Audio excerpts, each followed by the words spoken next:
Prime Minister Tan Sri Muhyiddin Yassin has announced that the whole of Malaysia will be placed under the Movement Control Order from May 12th to June 7th, citing the rapid rise in the number of COVID-19 infections. This comes days after Senior Defence Minister Datuk Sri Sabri Yaakob said there were no plans to implement a nationwide lockdown. Muhyiddin said in a statement today that social gatherings, including Hari Raya visitations and birthday celebrations, will not be allowed. All learning institutions will be shut, although exceptions will be made for students sitting for international examinations. Only 3 people will be allowed in private vehicles, cabs and e-hailing vehicles, including the driver. All sports and recreational activities are barred, save for those without physical contact in open areas such as jogging, cycling and other exercises. The work-from-home directive will be in force, with only 30% of management and supervisory employees allowed to be present at their respective workplaces. However, all economic sectors will be allowed to operate. Malaysia recorded 3,807 new daily COVID-19 cases today, bringing cumulative confirmed infections to 444,484. The number of active cases are at 37,396. 434 COVID-19 patients are now in intensive care units across the country, with 224 requiring ventilators to breathe.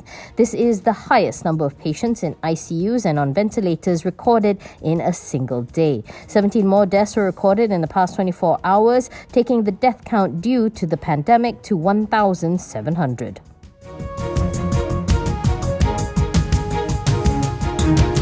1MDB and its former subsidiary SRC International have filed 22 suits for the recovery of assets with a total in excess of 96.6 billion ringgit, including 300 million against various local parties. This was confirmed by the Ministry of Finance, where legal representatives for both entities on May 17th filed the suits, where 6 were filed by 1MDB and 16 by SRC. The writs filed by 1MDB are against a total of 9 entities and 25 individuals for various wrongdoings, including breach of fiduciary duty, fraudulent concealment and conspiracy to defraud, among others.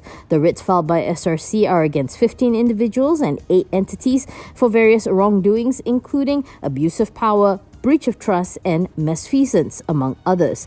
Ex-PM Datuk Sri Najib Razak's name appears prominently in 2 of the civil suits by SRC, firstly for breach of fiduciary duties and secondly for receiving 42 million ringgit, for which he has been found guilty.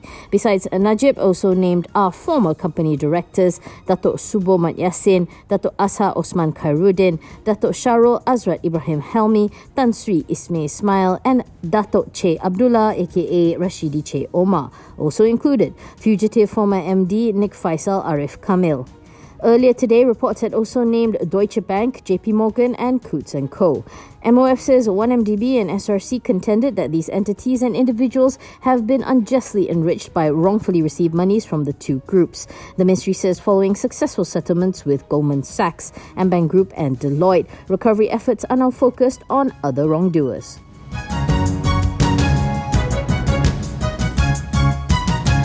UMW Holdings' key automotive arm, UMW Toyota Motor, sold 12.7% more vehicles last month. This was driven by the introduction of new models, festive campaigns and the sales tax exemption. The surge in sales was supported by strong demand for the Toyota Corolla Cross and Toyota Harrier. The Toyota Vios, Yaris and Hilux continued to be its best-selling models, while the improved Toyota Fortuner and Innova also contributed positively to April sales. According to the group, UMW Toyota Motor sold 26,431 vehicles during the first 4 months of the year, significantly higher than the 10,596 units sold in the corresponding period of 2020.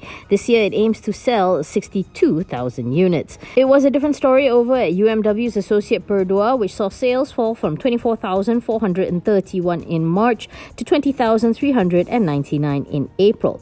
But this was due to the shortage of semiconductor chips, and the car maker Africa is experiencing strong demand for the Perodua Activa, which was launched on March 3rd.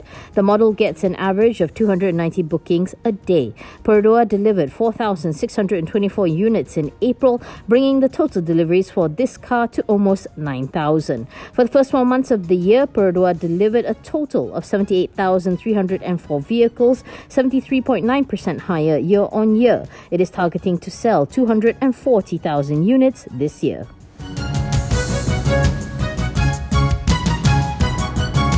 Malaysia Airports Holdings has asked the government to review any intention to liquidate the holding of the Sultan Abdul Aziz Shah Airport, Subang. Chairman Datuk Sri Dr. Zamri Abdul Kadir says that MAHB had an excellent track record in operating 39 airports throughout the country and an international airport in Istanbul, Turkey. He was commenting on news reports about the possible takeover of the Subang Airport by a private entity. The Ministry of Transport, in a statement last Friday, said any proposal to redevelop the airport is still in the preliminary stage and the final consideration and decision on the matter rests with the Cabinet. Zamri says Subang Airport has succeeded in triggering the development of an enormous aviation industry for the country. Hence, MAHB has paid special attention in planning the long-term direction of the airport under the framework of the Subang Airport Regeneration Master Plan.